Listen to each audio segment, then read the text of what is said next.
Hello, ladies and gentlemen. Welcome back to The Block Sauce, your weekly web shows that serves up the juiciest discussions in the world of Web3 and gaming culture. I'm your host and re-NFT ambassador, Jin Kieran, and today we've got our OG panel lined up for you, so make sure you guys kick back, crack open a Mountain Dew, and prepare to get your game on. Let's go.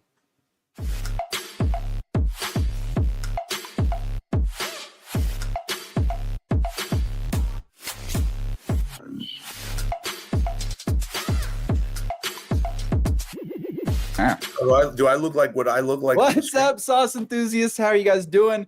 We got a panel here with the wrong name template. Hang on, there we go. Fixed it.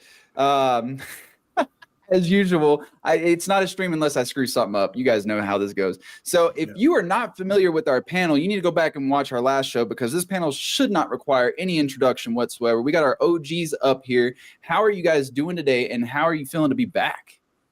Yo. Let me tell you something. I put on the shades to block all the haters. I'm over here, you know what I'm saying? Like, I got the Shrapnel tournament later on today. I don't have the Meiji tournament later because I don't got the black card. And I told Sinjin, you never seen a Latino have a black card ever before. I wanted to be the first one because, you know what I mean? I don't have that kind of credit score. But hey, What can I do? I'm here. What's up? What's up, everybody? No one has the black card yet, you crazy. Did you call it shrapnel? He did. Shrapnel, sir. Dude, But He's trying to be fancy. doing great, Jink. It's a big day for us at the studio. We were all like literally here till midnight yesterday fixing the last bug that we fixed, and really stoked to get our community playing the game. And it's been a long time coming for us, so excited to be here. Dub, you better check that white privilege at the door. Jorge can speak whatever English that he wants to speak because he's Hispanic. You know what I'm saying? Before we jump into the news topics, I mean, Dub just hit on something. We got a shrapnel playtest starting today, right? Yeah, exactly. So we have a operator holder only playtest going down today, and a little bit of alpha for everyone watching. We're going to be running it back next week on Friday, again for operator holders before moving into STX. So yeah, we got a big fat group of our community members signed up. I think we have like around 2,500 operator holders, and we had 2,000 of them sign up. So seeing like 90% of our holders showing up to play the game today is absolutely awesome, and looking forward to the event. So if holders got in, did those emails already go out to people to let them know that they're in? Because I haven't gotten an email yet. Where's mine? It's going out right now. We had teams literally up all night working on specifically that. Okay. We're taking it one step at a time, but emails should be cruising out to people within the hour. That makes me feel better. Okay, so by the end of the show, I should have my email. Gotcha. Yeah, and you know what, Jorge, you can pronounce shrapnel however you want to. Sinjin's completely right. It depends on the region and the location as how you want to pronounce it. I see shrapnel. I'm not Don't gonna fuck with me, a white guy. Fuck with me. I'm kind of excited to jump in. Shrapnel's one that I have had an operator since I think the week they minted, and I've just been keeping eyes on the game, like ready to go. And I don't know, like everybody else has gotten to play it. It seems like when it comes to content creators, but me. So I'm like, that's my fault, Chink. You can personally hate me for the rest of time because of that, because I selected the people. So my bad for before leaving you out. were on the team. Oh, okay. I'll take that. No, it's fine. It's fine. I don't expect to get in it every game anyway, but as a holder, I want to be there for holder events. So, you know. So it's all good. I'm looking forward to it. So yes, if you guys are holding a shrapnel operator, make sure you guys hurry up and fill out the form. It might already be too late though. Is it too late, Dub? Oh yeah. Cutoff. Okay. Well, never It mind. was so funny. Like literally cutoff was yesterday at 9 a.m. And I want to say I had like 300 messages at 9:01. Like, hey, I missed. Why'd you turn the form off? And I'm like, bro, like no one freaking reads these goddamn gamers. So many people like filled out the form incorrectly too. It was like 20% of submissions did not include an email, and it was like email was the key and a required thing, and it's just hilarious how people can't fill things out. But I'm seeing actually reports in our Slack channel now that the emails are going out, so pretty stoked to see it. Yes, let's go. All right, well, we can go ahead and jump into the news. If you're living under a rock, you might not have heard of this small little game that came out of nowhere last week called Pow World. I feel bad for Dub. I know he's tired of hearing about it in the Web3 space, but unfortunately I did pick the topics before I was aware of that, so I'm sorry. But I think there is a good case here, like a potential case study. This was a team that started with 4 guys and $10,000 USD, right? They ended up building this game that has now sold, like, what was it? I think the last number was over 8 million copies in less than a week. And the total budget ended up being like $7 million. And I think it was like 3 to 4 years of dev time. So that brings up the question, what are the Web3 games doing with all this money? I mean, I'm sorry, but we're raising hundreds of millions of dollars, and we're starting to come up on the 3 to 4 year dev time with so little to show for it. So two things I kind of want to say. First of all, Knew it'd be Jorge. Yeah. I mean, first of all, the characters that they put in were already pre-built, right? These are characters. These are they weren't. That was disproven. They were all built in-house.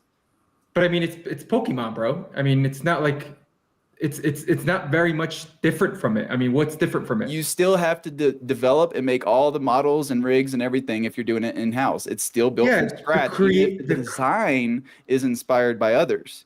Yeah, but the creative art behind it is what takes hours. I mean, that's Sinjin probably how many hours he probably put into building like just some of the mages. The Well, girl. concept And art always takes a while, but I think they used a lot of AI and they were pretty very similar to using their inspiration of Pokemon, so they had a good idea of where they wanted to go with it. they didn't use Yeah. AI either. That was also disproven. See, Boom. this is the problem with misinformation out there right now. They did not use Freaking let AI. it rip, Jink. I love it. They did not Fake use AI. news, They do huh? not use Web3. They also did all the models in house, and they hired a guy that worked at a convenience store to help them with all this because they needed somebody familiar with firearms. And apparently, most developers in Japan, which I don't blame them, I've been to Japan and I understand the culture and firearms entirely different. Most people in Japan don't understand or know how firearms work. So they had to find a very particular person who happened to work at a convenience store, and that was one of their main programmers for this game. That sounds Their whole like process such blows my a mind. bullshit story. You know how many Gundam? You know a Gundam? You know how many guns there are on a fucking Gundam? Like a bajillion guns on every fucking mech. That's fucking bullshit. Yeah, That's a but fucking bullshit you're story. comparing fantasy Japan weapons to people that don't know real world fucking guns. weapons. You're comparing fantasy weapon designers to realistic weapon designers. Even real because world in Power weapons, that's World, you fucking have ridiculous. When you handgun, tell me these you have nerds who are doing musket. like gun designs actually fucking use guns. There's no fucking way. That's such a fucking Hey, bullshit story. Anyways. show me the legal documents that are about to come out. I'm sure because the lawsuit's coming, right? So show me that, and then I'll buy whatever you just said, Jin Kieran. Nintendo already made a statement. They said they're looking into it. But I'll tell you what, their promotional material have been around since 2021. This is not news. I guarantee Nintendo has had their eyes on this for a while, waiting for them to have a case. And Nintendo does not wait to act. The modder that released a Pokemon mod was taken down within 24 hours. If they had a case, Nintendo would already be on it right now. Yeah. Yeah, that's This the thing is- about design. Design is not really patentable unless it's a kind of a utility design and stuff like that. So even if you were to make an identical like fashion brand, but you were like bag, and you were to change the design ever so slightly, then it'd be fine. Power World success is also like nothing new in gaming. Like I feel this story happened with BattleBit like 6 months ago. It was another story of a couple devs who put some effort together, did something better than these mega corps, and then people played it, and now it's decayed a bit. And at the end of the day, where I think like companies like this and small teams like this struggle is after the big success, when it's time for like live ops, which the game is going to live and die by. And if they don't execute on that in a good way, and like how BattleBit kind of flopped, like the same path is going to happen. And that's why I get tired of seeing us in crypto Twitter tweeting. It's just like we're out of news and games and things to talk about, I guess, because all we can talk about it is Power World and ending first come first served mints, which is just weird. But I have a little slightly different take. Sorry, Jim Karen. Can I just to say that, with Bybit or with this particular Pal World, I think the big differentiator is like, are you building a game with passion? And if you do have that passion, then, it's definitely going to show. It doesn't matter about your budget.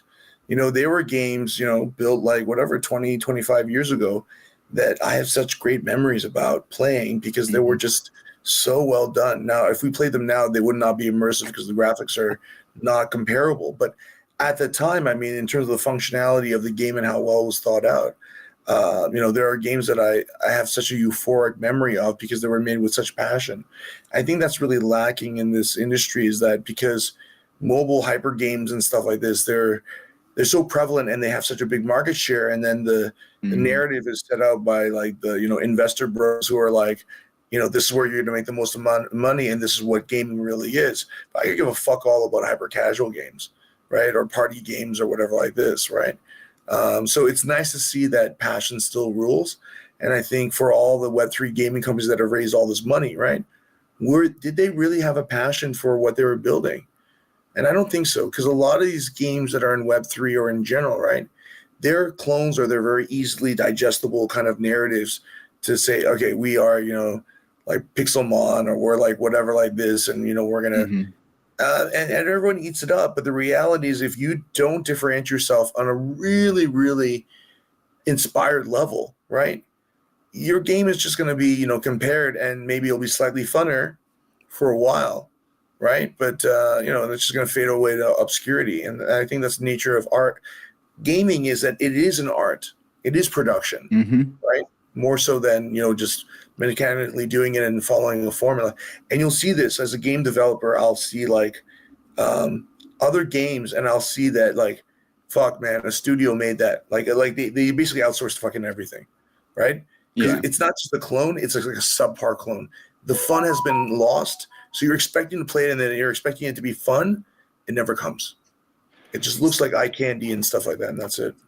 So even before Power World, I don't know if because you guys weren't here last week, but I was using this example last week. We had Lethal Company also blow up at the end of 2023, and it was made by a single Roblox developer with no VC funding or anything like that, and it took off. Now, here's where I think there's some overlap with Power World and Lethal Company whenever it comes to long-term lifespan. They both have mod support. Do you guys understand the level of, like, look at Minecraft. Look how it's still alive today because of mods. Look at any Bethesda game that people are still playing today, and it's because of mods. Left 4 Dead 2 is still alive today because of mods. The second that the same studio, Turtle Rock, when they took out mods from the new version, which what was it, Back 4 Blood, people played it once and then quit. UGC and allowing players to continue the experience is going to be critical to long-term game success, I feel like. That's what we're even seeing from Fortnite. Every single update, they're always adding new stuff to the engine, new assets for people to use in the UEFN editor. Being able to let players have more control is something I think is going to be big. And we are seeing some Web3 games pick up and run with that too. I know Pulsar is supposed to be getting a map editor. We already know that Shrapnel and Dead Drop are going to have some UGC modes.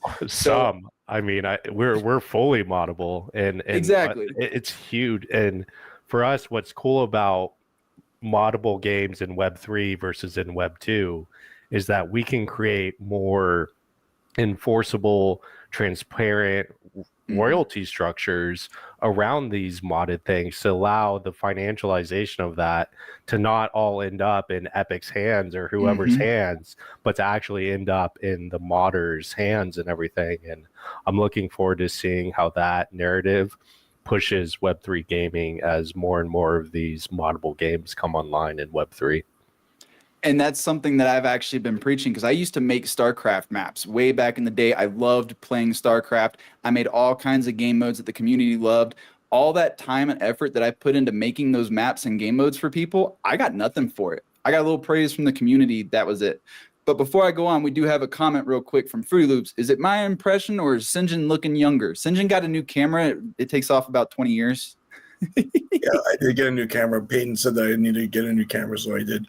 But I do want to say one thing is that for the mods, right, what's very important is that the core game and the mechanics are so well done that the modding experience is based off that core game loop, or the mechanics can really, do stuff. And so this is the difference, is that there were a lot of like mod development houses that were just basically like modders, and they decided to get into game development, right?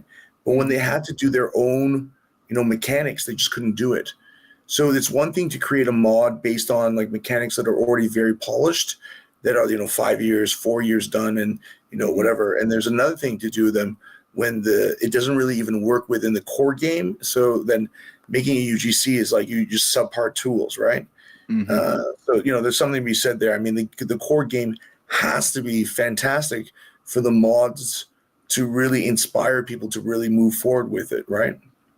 I don't know. I feel like we can look at Bethesda and they can take an uninspired game and mod it into something really cool. So that's just my personal opinion, though. I know some people absolutely love baseline Bethesda. To me, it's just copy paste of the same game with the new skin every time. All the systems and everything are mechanically the same. And everybody has their own opinions on Bethesda, but modders keep Bethesda in business, and nobody can convince me otherwise. So... Hey, thanks for the comment for looking younger. Actually, you know what? I came back to this hotel and I'm like pretty wasted. So I guess I'm I'm wearing the sunglasses. One of my eyes are half closed because I'm kind of drunk. So I guess the relaxation instead of the anger is making me look younger. It's like my entire face is Botox with alcohol. Well, that's okay. They also said that Jorge's culturally appropriating Prof Pressure. So That's true. with every comment, there's always a backhanded remark to come with it. Oh man. So anybody else have anything? I know that I didn't want to like make this a Power World video. So if you guys are good, we can just jump into the next one. Let's jump in. All right. Next one. Endless Clouds going immutable. I know there was a lot of rumors and speculation that we were going to be seeing them on Ronin. However, that did not end up being the case. I don't really have a dog in this fight. I was a Timeless holder, but I actually floored mine before this news, thankfully. So I don't really know. I mean, if they're looking for 100% gasless, no fee transactions, this makes sense. Ronin still does have a fee, even if it is very small, and you get a free number per day. So I feel like they're just looking at it from a transactional standpoint, but I don't know if maybe there's a tech difference on the back end that might support what they're trying to build better. Is anybody more in the loop than I am? Because my experience with Treeverse, the Timeless characters, I bought them for the VTuber avatar, which the partner they were working with on them updated something, broke everything, and those don't even work now. So that's why I floored mine. I had no beef with the project otherwise, so it's not I hate them. I guess like where I'm confused at is what does it matter if still these chains don't mean anything right now? Still, I feel like games are still not fully developed, right? So like we don't know how many transactions or even how many players could handle all these things. There's so many questions to it, right? And look, I think anybody could switch chains anytime they want, really, almost. If Treeverse all of a sudden gets 1 million users and Polygon can't handle it or whatever, like, are mutable, right? Like, I don't know. They're gonna go somewhere else. Yeah. I don't know. I feel like it's like, I don't know. It's all back-end technology at the end of the day. What does technology really matter when what's being done with the game? Yeah, I mean, for me, I think the thing that I see is just on the user experience. I think Ronin is a easier chain for the masses to onboard into and to use, and Immutable is exactly opposite of that spectrum, where it's probably one of the hardest chains to get onboarded into and to understand, because you first need to understand Ethereum, and then you need to also understand how to get into a gated layer 2, which is the most difficult of the layer 2s to get into, comparing with Polygon, AVAX, and so on and so forth. Also, real quick, I want to give a shout out. We got Graslow, Web3 Gamer, and Xborg in the house. So what's up, everybody? Hope you guys are enjoying the show. But Sinjin, did you have anything to add here? The hit game is going to make the blockchain.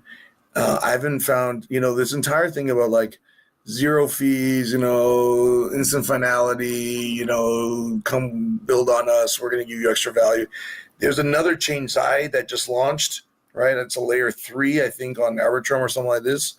And, I get pinged every once in a while, and they're like, for whatever, I'm not saying for Zai specifically, but like, hey, Sinjin, would you like to build on Meiji? We're like, very fast and all this other shit.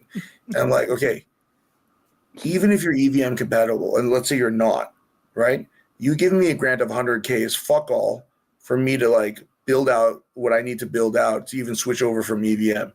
And even if you are EVM and, you want us to build on you, why would I do that where all the liquidity is on like Ethereum? And the other thing too is like, I'm not a fucking idiot, and you guys don't know shit all about fucking game design. I am building on Ethereum, and I designed the game to work on Ethereum, to use Ethereum as a security layer, so that fuckers who are like in build guilds can't come in and just take asset and transfer it to other accounts and fuck around with my economy, and they're gonna have to pay the fucking gas fee. Like if you're talking to an actual game designer, developer, I mean, it's not like we don't think about this shit when we go on the chain, right? Yeah. Ultimately, we want to go where the liquidity is, and all development costs money, right? And especially if you haven't raised, millions and millions of dollars, and you can decide whichever chain you want to go to, go here and go there. What I'm very much more interested is like, do you have? Sorry, I'm using my pillow for the desk, and I'm shaking because my belly's still big or whatever like this. Do you have a hit game on your network? And does that hit game have certain infrastructure that I think that I can co-op because it's driving that. So Ronin had Axie, right? Great. And now they have Pixels, and that's great. Whatever, Shrapnel's doing it's great. Wherever Wildcard is doing, it's great. And then whatever chain that they're working on, I'm sure there are certain aspects of that chain that are supporting the actual gameplay or the ecosystem of what these games represent. And then if I align with that game and those tools that I see that's working in a hit game, that's where I'm going to go. But, like even Ronin right now, one thing is that it's permissioned, right? So they choose who comes on, and they can also alternately choose who they want to kick off, right? So like for me, even if Ronin came to me and said, hey, we want you to go on whatever, not that they ever would, because they're very kind of more PG and I'm definitely plus 17, right? I wouldn't do it because I'm plus 17. What if I did something that they disagreed with and they say, oh, too bad, Meiji, you're off, right? And then there's other chains who say like, hey, we're permissionless, so you can come build on us for fun, or like not fun, but like, anytime, because our tech is so good. Great, but you're not going to give me any support. There's not fucking really tooling, and there's all this fucking, standardized tooling that has nothing to do with my game. Why the fuck would I go build on there when, I'm giving up all the liquidity that I get from being on Ethereum with no support, but they have liquidity? I don't know. What the fuck are you guys doing out there? So I'm somewhere between Jorge and Dub. I agree with Jorge. I don't think the chain really matters. To me, this isn't really that big of a news situation. But I'm also with Dub. The fact that they went with IMX, I've personally listed IMX the second worst chain to onboard users onto, only seconded to Wax. For those that have not used Wax, the onboarding is way worse. So I can at least give IMX that. Like it's better than Wax, but yes, I do not buy. Why do you think they went to IMX over Ronin? Huh? Why do you think that they went to IMX over Ronin? What do you suspect? I'm suspecting it's probably something to do with the back end and the technology support. If not that, then it's probably what you were mentioning with the permission versus permissionless. I don't know. But I know from a user onboarding standpoint, I'm going to go with Dub. I've actually transacted on Ronin and bought and traded and sold on Ronin. I will not do that on IMX because for the first 6 months, I couldn't even figure out how. It took somebody coming on to me on Twitter, seeing me ragging on IMX, and they're like, oh, you have to go to this website for this, but you go to this website for that. Oh, but if you need to set up your wallet, you go to this website. And I'm like, why do I need 3 different websites when I can just go to OpenSea for like every other chain? So I kind of, this is an interesting conversation because I believe Jonah Blake as well chose to do something with IMX, correct? I think he made an announcement not so long ago. That's fake news, man. No, Polygon. I was about to say, I thought it was Polygon, but okay, sorry. At the same time, I believe they chose Polygon because of the ZK EVM situation. Yeah, no, I'm just trying to figure out maybe if there's something on the back end that no one knows about yet. It's like, NDA news still that like, hey, maybe they fucking came out with something that's The only thing I'm aware of in the last year that IMX has done differently is the Immutable X passport. That's the only thing I'm aware of. And even I don't even think is fully implemented. They brought on GameStop, and how did that go? Yeah, but I want to go on record to say that even though I'm not on Arbitrum, that we did a deep dive with them on their business development team and their tech team, and I think they were actually on the right path there. I'm not sure where they are right now, but other than Arbitrum, for myself personally, I haven't really taken any other chain seriously for various reasons because it's not the technical. It's not the technical thing or what tools they have that is really important to me. It's whether or not I'm aligned with that chain in terms of what vision they're going for, right? Even if I was to go to non-EVM again, and if their grant was like 50 or 100 or even 200K, what happens after that? Okay, fine, you use the grant and you like integrate it and you put your contracts there, but there's no liquidity there. So right? we got to game that's moving forward. Yeah, go ahead. We got a couple of comments, and it seems like they're all kind of steered the same way. Web3 Gamer says, "Dub, say it," money signs. And then Fruity Loop says something in the back end, aka grants, money signs. Yeah, exactly. Yeah, it's the contract. So like, if they were involved with IMX before, that means there was a pre-existing contract that they might have tried to got out of to get over into Ronin. And then ultimately their legal was like, nah, we can't get out of this contract. I don't like think legal. I think they sweetened the pot. They might have also sweetened the pot, and that's what IMX does best. Follow the money. I'll add one more thing, and I'm gonna do a quick shout out to the IMX, Scale, and Arbitrum. Those business development officers that they have over there, holy shit, man! Let me tell you something. Those guys like know business development. They hit you up like ba ba ba like every fucking week. Dude, you try to work with any other chain for business development to like help games. Again, a guy, I see so many games a week, probably 10 games a week I see. I try to tell them, hey, check out all the chains. Here, set them up. I set them up with channels. I'll tell you one thing. Some chains don't even respond sometimes. At least like IMX and Arbitrum and Scale, those guys, like, I'll give them credit, man. They'll respond right away and they'll be on it. The jobs are on the line, bro. Their jobs are on the line. If they don't get games there, they're like fucking irrelevant because they have nothing differentiating them. You know, I've had these calls with these guys, and some of them are a little bit younger, and then they're using a skill, like a sales script on me, right? And it's so unauthentic, and I'm like the opposite of that. I swear to God, not to give them a hard time, right? But as soon as they realize that like I'm kind of fucking around and stuff like that, and then I'm like trying to get in a conversation, they just like pretty much end the call because it's like fuck it. Right. And I know these guys are bitching about me after that motherfucker St. John. What a cocksucker. But don't fucking come at me with a fucking script, you know? Jesus Christ. It gets worse. I'm not gonna air too much of my dirty laundry, but I'm just gonna say that I had a meeting with Scale and I told them no. I was very nice in telling them no, but it was essentially a very politically correct way of telling them to fuck off and never contact me again. Oh, I don't think you should call out specific projects. That's not very good. Oh, well, if that specific interview hadn't tried to twist my arm and accuse me of being too small to turn down their offer, wow. Yes, they were like, oh, do you really think you can afford to pass on a deal like this at your size? I'm like, yeah, I can. It's called morals. Bye. I was pissed off. I was upset with them, and that's my beef with Scale. That's my beef with Scale is they tried to twist my arm into working with them, and they wanted me to give maturity more than anything else. And they wanted me to give them a 20% discount on my rates for any of the games that they connect me with. And I'm like, so you're telling me I'm too small to pass up your deal, and you want me to give you a better rate than I've given anybody else in this industry? Nah. That's unfortunate. I tend to like think that, everyone in Web3 though, and I'll say this, there are, for whatever reasons or intent that everyone's in here, it's difficult. It's new. There's a lot of innovation. There's a lot of competition. There's a lot of people, going for things. And so I'm not going to judge too harshly. There's a lot of people who hire a lot, and there's some of them that are quite young and immature, and they just don't know any better. And I think that's 100% what it is, because I will tell you, I looked at the tech, and I think that they are building a scalable solution that I would want to back. It was just their lack of professionalism within our interview that really put me off to everything. So, I hope the best for Scale, but that was my experience with them, and that's why you don't see me ever talk about them whatsoever on the timeline. So, yeah. But I'll just say again, and I'll reiterate that, I think it's got to be the game that the flagship game is on that particular network that I think will, create alignment. And if I don't see that, then there's no point. And then we'll, come back down to liquidity. Scale.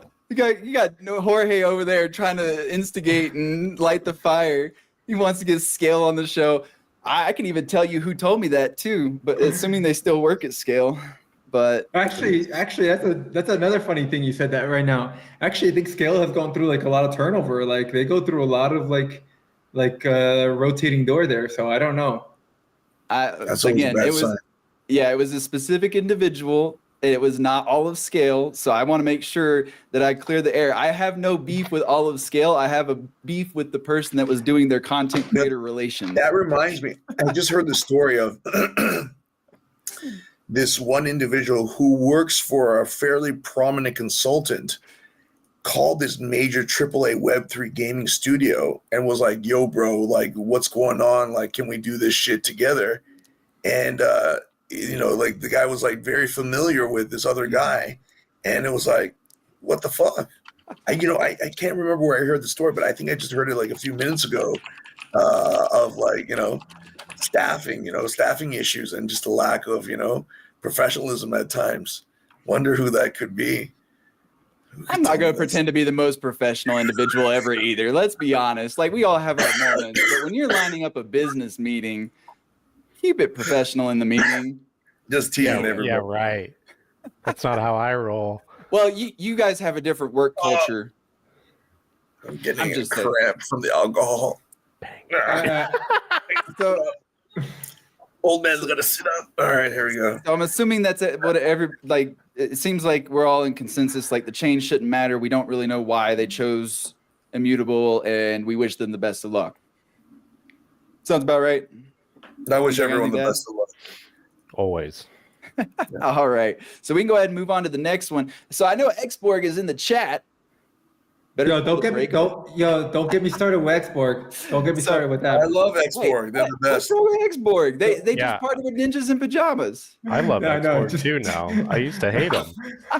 You used to hate them. Why did you guys hate them? You guys are such haters. They used to pick on me in EV.io because I was better than half their trash freaking combats. Oh my God! These fighting rooms, man. Oh man.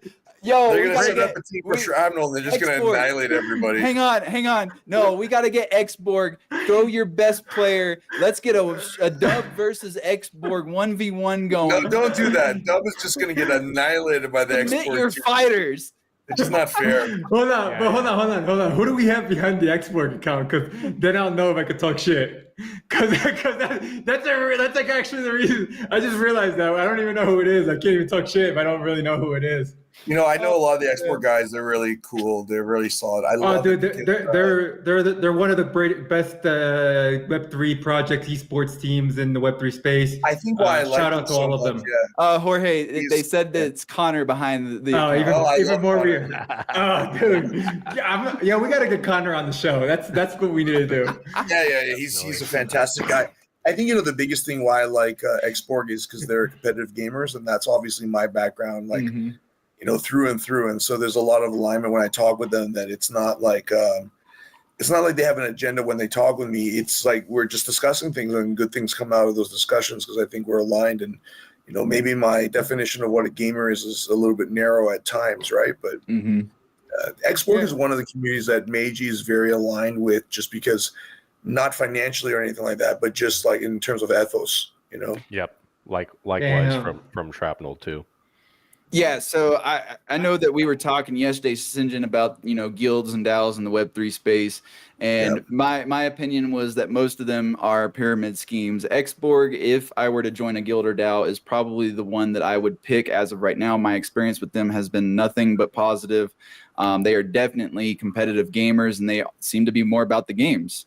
So this Ninjas in Pajamas thing, though, in my opinion, regardless of whether you're an Xborg fan or not, is great for the space because we are starting to see more and more of these Web2 esports org either partner with or come into the space on their own. If I remember correctly, I think it was Luminosity that's partnered with EVIO. We saw Fnatic was partnering with FTX. Like, we are starting to see a lot of these more professional esports orgs work over in Web3. I think that's a net gain. No matter how you look at it, no matter whether you love or hate Xborg, having legitimate esports teams in this space and alongside us playing these games and hosting tournaments and stuff like that, there's no downside to me. Now, the only downside maybe being that we're doing this a bit early when we don't have enough games to keep these players engaged. But this is early, dude. Ninjas in Pajamas already did an EVIO skin like 8 months ago. Like we've been early before we were early. I'm still waiting for the Xborg, the gaming strategist partnership announcement. What's up with that? Well, Damn, man. If you're BD, it's very interesting though. It's a little bit better. Fuck. There are so many of the Web3 right now platforms, that are basically getting ambassadors left and right. Mm-hmm. And I almost feel like now there's this kind of mad rush that they get these creators, whoever they are, that have any, kind of clout at all, on board as a creator. And then this is kind of gating the Web3 almost, attention economy because, traditionally it's done through gamers who are, sharing your thing. But now, as they're ambassadors to like 2 or 3 different sites, right, then, it becomes harder for them to, even want to look at a game that's not being completely backed by, that's not backed by whatever their sponsoring infrastructure or guild or program or launchpad is. It's an interesting development, but what I want to say as well is that it matters right at this moment, and it sucks in some ways for games that maybe don't have the clout or don't feel aligned to work with some of these communities or these launch pads or whatever like that. But at the end of the day, just like Palworld shows, and this is what we keep repeating over and over again, and we kind of want to ignore this elephant in the room, but a good fucking game is just gonna fucking wipe all this shit out, and it's gonna make it fucking irrelevant. That's why I love Parallel, because I'm gonna tell you straight up, being on crypto Web3 every motherfucking day, when Parallel was launching their alpha and stuff like this, right? Most people, most creators, most influencers didn't give it the fucking time of day, but it was unavoidable, right? In the end, they had to do that. You know how many creators TCGs suck, we have too many TCGs, blah, blah, blah, it's never gonna make it. Even in Woolsdale, there were always comments like that, and I'm like, hey, if it's fucking good, it's gonna be fucking good. Doesn't matter if it's a TCG or whatever like that. Yeah, and then Parallel, when the year, I remember I was on one panel and it said, if I love Wildcard and I love some of these other games, I love Shrapnel, I love Dimensionals, I love Overworld, for whatever, let's not dig into wherever each game is at, right?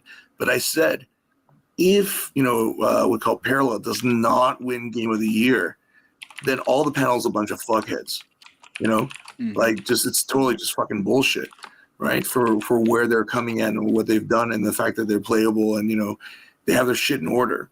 So I look forward to the moment where the games come out and they kind of show what the reality is, that as much as you want to ignore that that it's a hit game driven industry, as much as you want to ignore that games that are fun are going to dominate, when they do come out, you can't ignore them because you're going to become irrelevant at that point. So Yeah. my fighting words.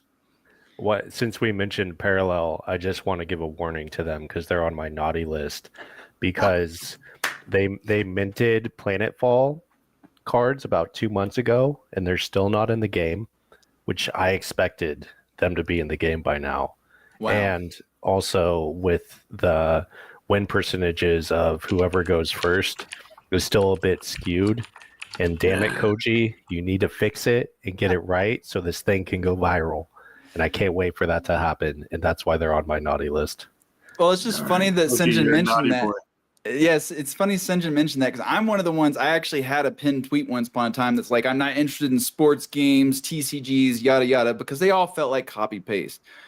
But then I tried Parallel and I was like, okay, this is actually a fun TCG. The opening cinematic that they had, no other TCG had an opener like that really pulled me in and started getting me interested in the world. And I was like, okay, I'm buying in. I'm buying in. I think I bought 2 full decks on the first mint.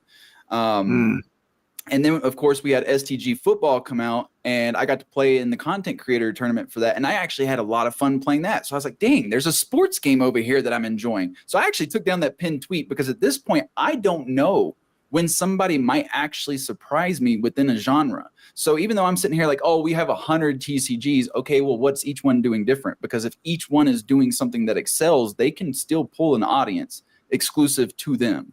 Because that one unique mechanic, for example, everybody's like, oh, well, World of Warcraft just copied Magic the Gathering. But they didn't. World of Warcraft actually had a physical trading card game before the digital one came out. And the different mechanic was lands, right. Your resource. There, you don't have a resource. You had to do quests and complete quests through the card to get the resource to be able to play cards. And that's exactly what Parallel did. They revamped the resource system again with the banking system, and that completely changes how people play the game.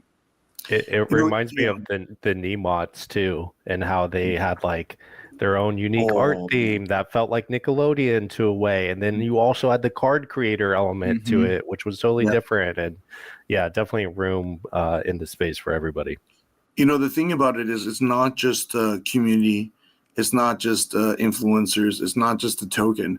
If the game fundamentally is just a Web 2 clone with slight differences, it's just all these other things that are meant to kind of supercharge or support, it can't support just a clone, right? It has to be somewhat of an innovative game to like really capture you, right? If not, ultimately they're gonna, whether it's nostalgia or whatever like that, but they will like basically compare it to a Web 2 game at a certain point.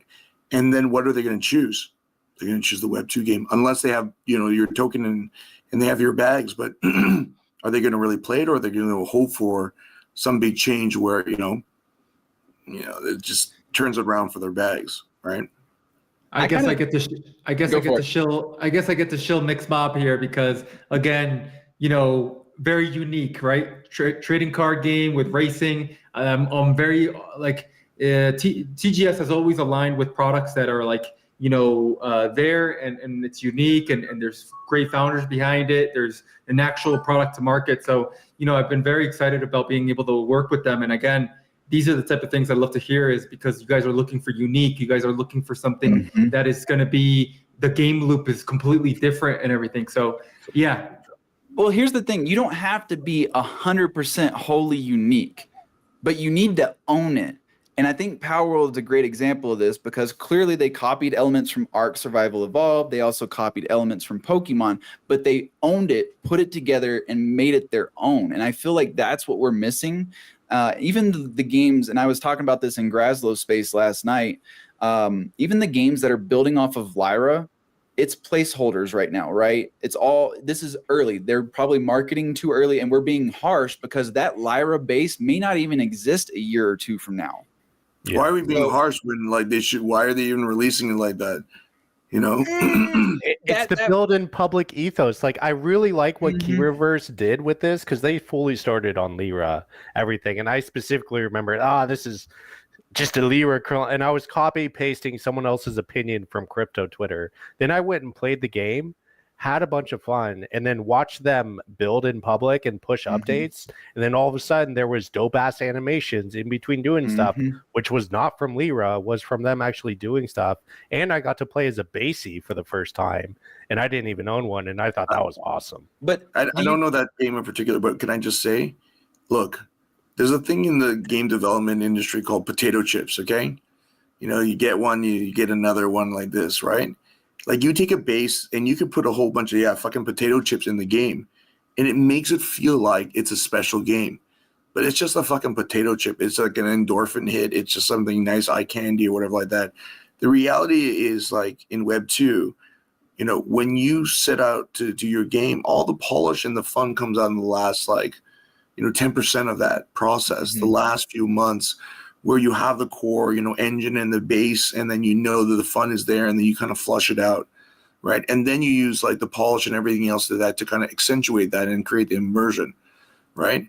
Like, doing it the other way, and doing a base and then you're kind of flipping things out. Again, I don't want to name certain games, right? But certain games are fundamentally clones of Web 2 games that were extremely popular back in the day, but they haven't introduced any new game mechanic into that, right? So those players who like that genre and the game works because it's an old school, very popular game and slightly updated, right? Is it gonna really actually grow? It can't. It can never go like more mainstream than whatever the Web3 audience that it has with the bags and the money they put up for the competition, because it's already been done before, man. So do you think it might be too early to really be trying to bring over these esports teams and their communities and stuff like that, if that's where we're at right now? I mean, I don't know if it's like really I think it's early. good. Like, I'm not trying to rag on Ninjas in Pajamas or Xborg whatsoever. I'm just thinking, is this truly like super beneficial right now, or is it still probably too early? No, I mean, I think here's the thing to it. Like, it's necessary because we need to gain attraction, right? We need to gain awareness. It's marketing, right? So like, this is the marketing that is needed, right? Like, yes, maybe we're not ready for it, but this is the things that we need to kind of like pave the path, right? So all that's happening right now is just big names are bringing. Look, fucking shout out to Export to bring a big name, right? Like, that's the way that you're gonna pave to like mass adoption and all this stuff. Yes, we're not ready for games, but by the time that like the activation happens and all this stuff happens, we might be ready. There might be one of these games that is ready. Who knows? Shrapnel might be ready, right? So wait, it's you like that one, right? So I guess to me, it Check kind that of white privilege, Dub. Check that white privilege, motherfucker. to me, I think it depends on what this partnership entails, because it feels like if we wanted to host like esports tournaments to the size that Ninjas in Pajamas would probably participate in, what game would they play? What game can they compete in right now at that level? Probably just EVIO. Maybe that's a maybe. I think Xborg has a couple of games, we haven't released our actual like launch beta yet, which is basically our beta. The game's done, and so we're just doing some account creation and testing before we do it. And we've increased our performance by about 50%, and we've done some more polish, which was just a pain in the ass, just because the core game was done with the pre-beta. Hopefully we can do something with Xborg as well, but I think we're on the cusp. I think there's good that they have these relationships. I think what you see with Xborg, they are doing a lot more behind the scenes. They do have a plan and vision. It does take a while for education to happen, and I think for them onboarding, Ninjas in Pajamas and other things, the other teams, it's more of like onboarding and that education to kind of prep things up. I'm just saying if they work with Ninjas in Pajamas to build a game, like let's be real, Xborg probably has the network and potentially can get the funding to build their own game, slap Ninjas in Pajamas name on it because they're working together, and that could actually be a good draw for some. Yeah, but we do have a response from Xborg in the chat. What does the partnership entail? Question mark with a thinking emoji. So I want to know. Yeah, I don't know. So it's really hard to make an informed opinion right now, because it's like, I want this to happen, but is it beneficial right now? What's going on? Like, how does this all work? Yeah, but I want to say one thing. Like these partnerships and stuff like that. You guys are almost like expecting it just because it's the games, right? There's other blockchain stuff that is happening that makes blockchain great for esports and for partnerships, right? Like, Payouts. You know what I mean? Like the instant payouts and everything. ProLeague.gg, if you guys haven't checked it out, it's a great esports platform. Instant payouts, instant bank payouts anywhere in the world, right? So there are things that like other things than just gaming that esports, platforms and all these things, teams or whatever it is, they could use until then. Mm-hmm. Yeah, I don't disagree. I view all the esports stuff as user acquisition purely. Like you do stuff with them so that you get the fans of these esports to come and be in a product. And if that product is not ready for user retention and to maintain those products, because you have to turn off the game and push updates and only have it open for every 3 days, every 2 weeks, like ourselves or something like this, then it's just simply not ready, and you're shooting your shot before you should. But at the same time, I understand getting larger orgs digested and used to this ecosystem and everything. So like I'm stoked to see it, but for myself and for Shrapnel, if I was making the decision there, I wouldn't I wouldn't do it for like another 6 months or a year. Personally for ourselves, because if I'm going to spend all that money to get all those eyeballs on my game and to get people into trying my game, I sure as hell want to make sure I have a plan to keep them and retain them going forward after that. Obviously, we're all basically speculating right now, because I don't think any of us have the full details as to what's going on with this. I'm just looking at it from a, like you were saying, Dub, like, does this impact me? No. Like, do I get anything beneficial from this as a gamer in the Web3 space? No. Could there be potential for more people in the games that I play? Yes. So I kind of agree with you. I think it's a user acquisition technique. I actually, believe it or not, I never heard of Ninjas in Pajamas until they're mint on EVIO. So are you fucking kidding me? Dude, it was the same for me, bro. Sorry, I'm wow. a fan. Fnatic, C9, like, wow. I was one of the really OG old school guys. But were they in League of Legends? Because that's where I know most of my esports teams from, is League of Legends. Yeah, that fucking poser newbie game or whatever. I mean, Fuck that's right. the Oh, case. hang on, here we That's the go. case for most of North America. Xborg responded, Team BDS and Ninjas in Pajamas pay us to build their Web3 enabled fan apps. When their fans use the apps, they are building their on-chain player identity. Okay, There we There you go. go. it's just like TSM and AVAX. At the end of the Yep. day, it's a loyalty program on chain, which I hope they don't rug like Fnatic did right after I bought the freaking thing. It didn't get a jersey. I hate you, Fnatic. Forever. Fuck Fnatic. Hey, I know Bankrupt. we're coming around the hour. Just wanted to be mindful. Yep. So, I mean, the last topic, I don't expect too much for us to really touch on. I mean, obviously, Riot announced a couple days ago they're laying off employees. And then as of today, we've got Microsoft announcing they're laying off employees. I mean, we're 25 days into 2024, and we've already hit 50% of the gaming layoffs that occurred in 2023. So it's looking like it's going to be a rough year for the games industry. And this is just Web 2. This ain't even Web 3. I don't even know what the layoffs look like over there, but we know that games are shut down and that's happening. I saw this headline. I don't remember where it's from, but it was like 2023 was a year of layoffs, but 2024 will be the year of closures, right?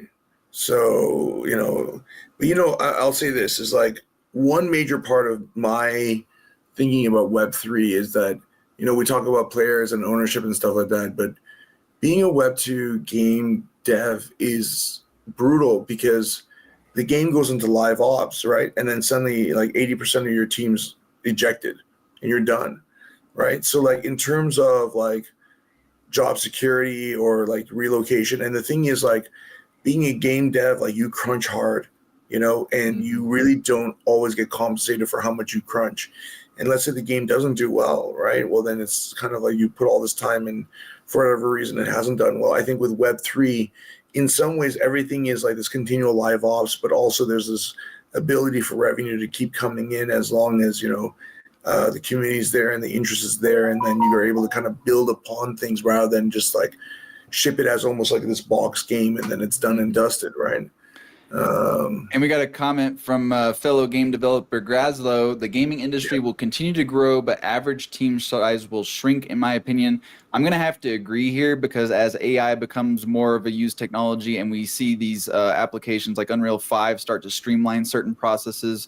For those that haven't seen it, what was it? I think it was Meta, like the Unreal MetaHuman or something like that. That you can generate entire like models for humanoids in like seconds now. So I feel like as the technology allows us to streamline game development, that is a very accurate statement. We're going to see more lean, streamlined teams to support that. Yeah. Cool. I think we got at least 3 more minutes because Jorge was late by 3 minutes or 5 minutes or something like that. So like you're going to have to push your client meetings back by 5 minutes and say, I'm sorry because I was tardy for a very important meeting beforehand. Oh, man. Nah, I think it's good that we are seeing teams kind of start to realize this. And it's not, again, not a Web 2 thing. It's even happened in Web 3 previously where people have been let go to try and streamline the development. And I gotta keep reusing it. Lethal Company, Power World. These are games built by 1 to 2 devs. Actually, I think both of those. Lethal Company was built by 1. Power World started with 4 very small dev teams, very low funding, putting out fantastic products that are actually going viral. So it seems to be working for smaller teams. Bro, like, unfortunately, these are like exceptions out of like 15,000 games released per year, right? It's like I tell my juniors, right? They read case studies about Microsoft or Google or Tesla or whatever like that. And I say, you cannot base your business strategy on these market leaders who are like literally 5 companies out of, 100,000 companies, right? There's a lot of luck, there's a lot of passion, there's a lot of timing involved. And yeah, that might have worked for them and they may have caught that lightning in the bottle. But for every other games, like, yes, definitely you need to like really work on the differentiation and the creativity. But I feel that, if the passion is there and there's kind of this sense of a reality check of what are we building, is it really going to be competitive or not? Because I think, again, I harp on this a lot of the, VCs and investors say, does this have product fit? And I think this really comes from the fact that a lot of these guys are getting influenced by mobile games with all this kind of data that's out there, and so it's very easy for them to kind of like get into this formulaic kind of understanding of things, right? But the reality is, I mean, you have to, getting to fun with something new and that's differentiated enough, like making an FPS shooter that's fun on a game loop that already exists, that you could have had the same level of fun in Fortnite or CS:GO or something like this. Like, you're just wrapped it up in something different. It's not really actually fun because it's not really your mechanic that's really unique, right? And so I think, again, we have to get back to the sense of passion, and see where it takes us from there, I'm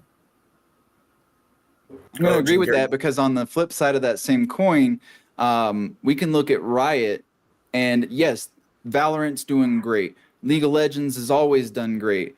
Wild Rift is but you go and look at their spin-offs within the Steam market, and their top spin-off sold 300,000 copies. For a AAA studio that has an IP as strong as League of Legends, to have one of their spin-off games only sell 300,000 copies, that's got to look painful when you see all these indie devs selling millions. And I'm not just talking about the world. Like, we've seen Stardew Valley, we've seen Undertale.